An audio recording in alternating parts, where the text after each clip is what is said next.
Good evening. My name is Nan Rich, and I'm the leader of the Florida Senate Democratic Caucus. I'm here tonight to give you our views of Florida's current condition and our hopes for the future. When Governor Rick Scott was campaigning around the state last summer and fall, his mantra was, "Let's get to work." It was a catchy campaign slogan that played on people's desire to get out of the recession and return to the economic growth we once enjoyed. But after watching Governor Scott over his first few months in office, many of us can't help but wonder just who Governor Scott is getting to work for. With policies that look and sound a lot like the same trickle-down policies of the previous Republican administrations that squeezed budgets for education and health care, while handing out massive tax cuts for the wealthy and big business, it sure doesn't seem like it's average Floridians the governor is working for. And unfortunately, along with reckless deregulation of financial institutions, these are the same policies that set the stage for the severe economic crisis we now face. Governor Scott's apparent commitment to follow the same course promises more of the same voodoo economics as the first President Bush once denounced them, and puts all of us at great peril. Let's look a little closer. The collapse of our housing market, Florida's extraordinarily high unemployment rate, and the tight job market dominated by minimum wages were not the result of high corporate income taxes, a lack of tax loopholes, or even public sector salaries or benefits. The Great Recession was caused by greedy Wall Street insiders who had been largely deregulated and left to their own devices. That's the same kind of hands-off policy Governor Scott is now seeking for corporations as a way to presumably bring jobs to our state. He is also proposing requiring state and local government employees to return 5% of their salaries into the state pension fund, even though Florida retirement system is one of the top performing pension funds in the country. This isn't because we're in danger of being unable to meet our pension obligations, but because Governor Scott wants to give large corporations more of our tax dollars and eliminate the small share of our tax burden these same corporations currently pay. Keep in mind, this is after 12 years of Republican rule in Florida that gave these same special interests $19 billion in tax loopholes. And that $19 billion in tax giveaways has run up our state's debt to almost $29 billion that Florida taxpayers now owe.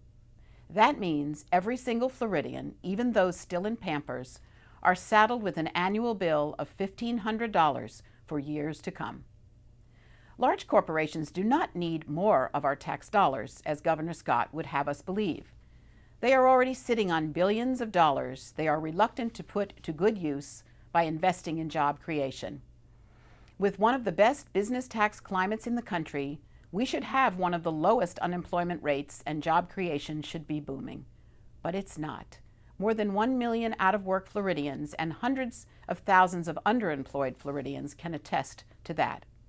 And while Republican politicians vilify teachers, nurses, firefighters, police officers, and other public servants for their hard-earned pensions, they turn a blind eye to the erosion of the middle class and the ever-widening gap between average workers and CEOs who make more in one bonus than their average employee will make in a lifetime.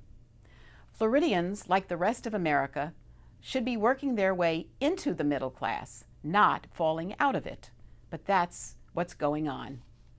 In less than 3 months, Republican Governor Rick Scott single-handedly jeopardized up to 70,000 jobs by slamming the brakes on moving Florida into a competitive edge by developing high-speed rail, and proposing the firing of almost 13,000 frontline public servants desperately needed in times like these. This is not Democrats' idea of let's get to work. If that's what Governor Scott means, I say, let's get real. Let's get real by developing a fair tax structure that does not penalize small businesses, but opens more pathways to creating them. Let's get real by harnessing the power of government to create or back low-interest loans, especially geared for small businesses to expand and grow.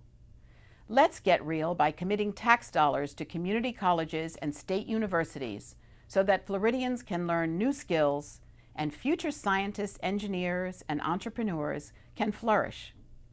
Let's get real by rebuilding our crumbling infrastructure so that goods and people can move quickly and efficiently, and we can put thousands of Floridians back to work in the process. Let's get real by keeping well-trained employees who forego high wages to serve the public, many of them in dangerous conditions. And let's get real by fulfilling our obligation to preserve the Everglades and all of Florida's natural treasures that both enrich our quality of life and make our tourist industry thrive. Florida has been dealt a crushing blow during this Great Recession. In difficult times, people suffer, reluctantly relying on government to help where the private sector cannot or will not. With so many Floridians out of work or in minimum wage jobs, the demands for Medicaid, unemployment assistance, and other government services have reached all-time highs. But rather than make meaningful investments to turn our economy around and reduce our budget gap by getting people back to work, the Republican solutions pit health care against education, our seniors in nursing homes against elementary school students, our desperately ill against teachers, our transplant patients against school books and classrooms. These are not moral choices. They are a moral disaster. And that is the state of our state today. We are at a critical crossroad right now. Do we continue to follow the same worn-out road the Republicans have badly navigated for the past 13 years? Or do we strike out on a new path that we can all follow to prosperity? Do we disregard our own needs, our own children's education, our own public safety, and our own government services so that corporate CEOs can pass out even bigger bonuses? Do we accept that the tax burden is ours alone and that large corporations should get a free ride when they use our schools, our highways, our police, our firefighters, and our courts? Or do we demand that hard-earned money from hard-working Floridians be invested to better our lives and those of our children through something other than minimum wage jobs? Do we buy into the Tea Party propaganda and an agenda financed by shadowy right-wing billionaires that public employee unions sap our tax dollars and should be eliminated? Or do we recognize that unions matter and that without them, private sector workers will suffer as their CEOs continue to cash in?